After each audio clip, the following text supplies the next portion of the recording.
the dawn's early light. Hey, what do you know? Beautiful. Embarrassing. I don't think Even I know the boring. words. I don't think I know the words. I know the words. You start humming along. You don't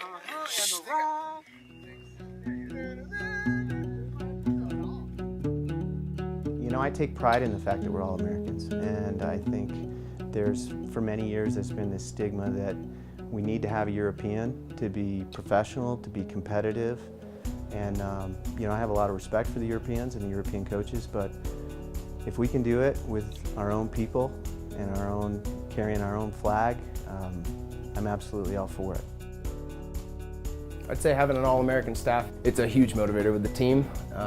You know, ski racing it's a huge European sport. It's not that big in America, and there's always been this one coach or the head coach, and they've got totally different ways than we do. I mean, we are the U.S. ski team. We should be an American staff. We're not just, you know, checking our heart rates all day and on a spin bike and, you know, doing it the Austrian way. We're doing it the American way, and we're having fun, and we're playing games and, you know, working on our quickness. I think the biggest challenge is you just don't get an opportunity to go home very often. You know, 90% of our competitions occur in Europe away from home. So we don't have that luxury of going home on the weekends after the races, or spending a couple days with the family and then getting back on the road and getting back to work. When the whole staff's American and you're all, you know, there's a day off, you're all just being together. It's not like one guy's peeling off. I think that's a key component that really keeps the energy going. You know, it's an individual sport, but we're all trying to get to the same place together. So the more that we can support each other on the road, the better. You know, we've had good coaches the last years, but we've always had some Europeans, and they don't fully understand, I think, sometimes where we're coming from. When you have everybody sort of in the same situation, it kind of just makes the whole thing work a little bit better. In the past, with Austrian coaches or other European coaches, after the races they would go home and we would just kind of be all stuck as athletes together without our coaches. I mean, as far as the roles go, I think it's ever changing with the guys throughout the season. I wouldn't say there's one good cop, one bad cop, because each of us have a different relationship with the dudes. One of the things that I've found is finding the group that works together. Jono's a phenomenal leader in a sense where he gets the team to really believe in each other. He does have a really big focus on the team in general and just kind of the atmosphere of a team culture. He is amazing at team dynamics. He really pushes the guys to the limit there and sometimes past, and the guys respect it.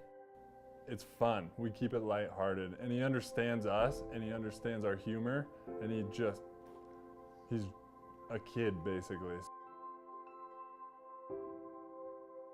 I started coaching hockey and soccer early. Played hockey my whole life, started there, and actually really enjoyed it. And I guess after doing it for a few years, I realized I could connect with people in a way that felt productive. We spend a lot of our time, you know, setting up net or watering hills or pulling down net. I don't even know how they do it sometimes. Organizing flights, driving across from here to Canada so we can do one day of training in Nikiska, you know, setting up nets.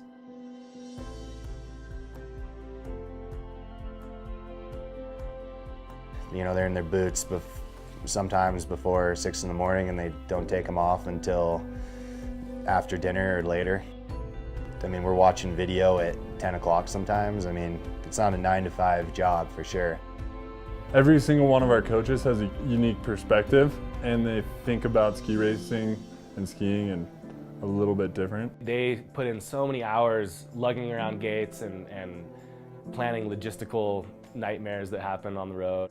Driving all night long so they can meet us somewhere with our equipment so we can train the next day. They do a lot of things that are not fun at all, but it's like things that have to happen and that lead to us having really good training. And that's why after every podium or win on the World Cup, the whole team goes up onto the podium. It is a team effort. Without them, we wouldn't have the amazing training and the success that we have. The more important part is really the work that you put in with the athletes and the relationships you create. The best part is probably just the reward you get when you do have, you know, victories and you see one of your guys perform. To be a downhiller is not to be taken lightly. We're proud of those guys. You know, we're proud that we can be Americans and help out the American downhiller crew. Ski racing is a sport that I find is one of the most difficult sports in the world. For me personally, you're in an unpredictable environment that changes day to day, and the snow conditions change, and course sets change, and the terrain changes, and of course the weather is an issue you can't control. So there's all these elements that are uncontrollable, and trying to figure out that puzzle and how to, you know, figure out how you can go out and tackle the mountain and come out on a side that you're looking for, to me is really the best part.